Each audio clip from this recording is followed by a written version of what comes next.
दोस्तों आज हम लेकर आए हैं एक और नई कहानी। ये बहुत ही मज़ेदार और रस भरी कहानी है। पूरी कहानी सुनने के लिए अभी वीडियो को लाइक करें, चैनल को सब्सक्राइब करें और नोटिफिकेशन बेल को दबाना न भूलें। पति पत्नी एक दूसरे से नाराज़ थे। कुछ देर पहले दोनों में किसी बात पर जोरदार बहस हुई थी और ये नाराज़गी उसी का नतीजा था, क्योंकि पति कहीं बाहर जाने को या रेस्टोरेंट जाने को तैयार नहीं था। दोनों की शादी को 8 साल हो चुके थे। इन 8 सालों में उनका प्यार धुंधला पड़ने लगा था। प्यार की जगह शिकायतों ने ले ली थी। दोनों ये चाहते थे कि उनके रिश्ते में वो पहली वाली बातें आ जाएं, लेकिन लाख कोशिशों के बावजूद उनके रिश्ते में खटास कम नहीं हो रही थी, बल्कि बढ़ती जा रही थी। उस समय पति खामोश खड़ा था।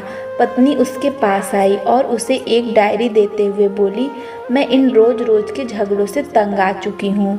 ज़रूर हम दोनों में कुछ खामियां हैं जिन्हें हमें दूर करना होगा, तभी हमारा रिश्ता बच पाएगा। मैं चाहती हूँ कि अगले 1 साल में तुम्हें मुझे जो भी कमियां दिखाई पड़े वो तुम इस डायरी में लिख देना। पति ने अपने लिए भी एक ऐसी ही डायरी ले ली।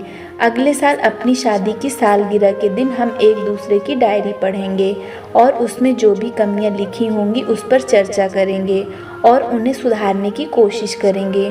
पति तैयार हो गया। वक्त गुजरा, 1 साल बीत गया, शादी की सालगिरह आ गई। दोनों एक दूसरे के सामने बैठे हुए थे। पत्नी ने अपनी डायरी पति की तरफ बढ़ाई और पति डायरी के पन्ने पलटने लगा।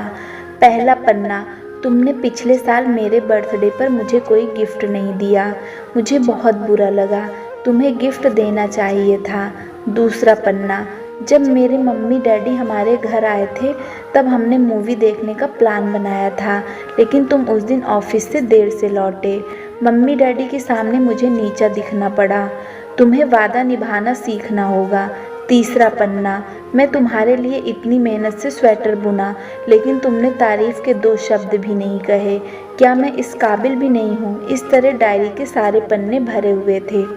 पति ने जब डायरी पढ़ ली तब पत्नी बोली, मुझे लगता है कि अब ये तुम गलतियाँ नहीं करोगे। पति ने हाँ में सिर हिलाया। फिर पत्नी ने पति की डायरी ली और पन्ने पलटने लगी।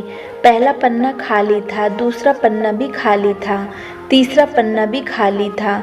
पत्नी ने देखा कि डायरी के सारे पन्ने खाली थे। वो नाराज़ होते हुए बोली, तुम मेरी एक भी बात नहीं मान सकते।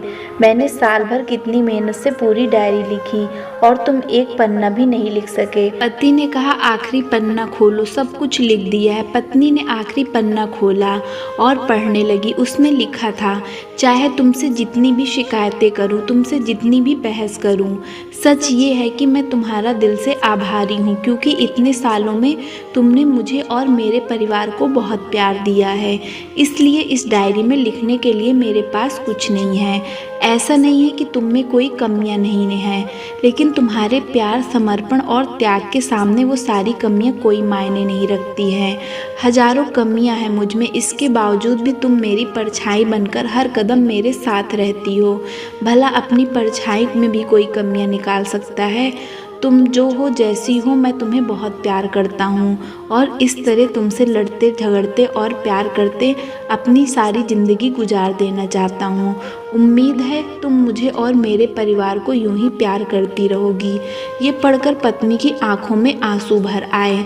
उसने उसी समय पति के हाथ से डायरी छीन ली और उसे फाड़कर फेंक दी, साथ में वो सारी शिकायतें भी जो इतने सालों से उसके मन में दबी हुई थी। पति पत्नी दोनों ने फैसला किया कि वो जैसे हैं वैसे ही एक दूसरे को स्वीकार करेंगे, अच्छाइयों के साथ, कमियों के साथ और ढेर सारे प्यार के साथ।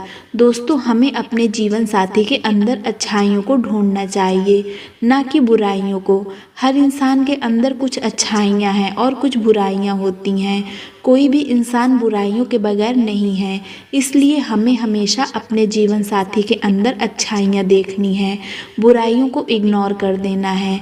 अगर आप ऐसा करते हैं तो आपका जीवन हमेशा खुशहाल रहेगा। दोस्तों, कहानी अच्छी लगी हो तो शेयर करें।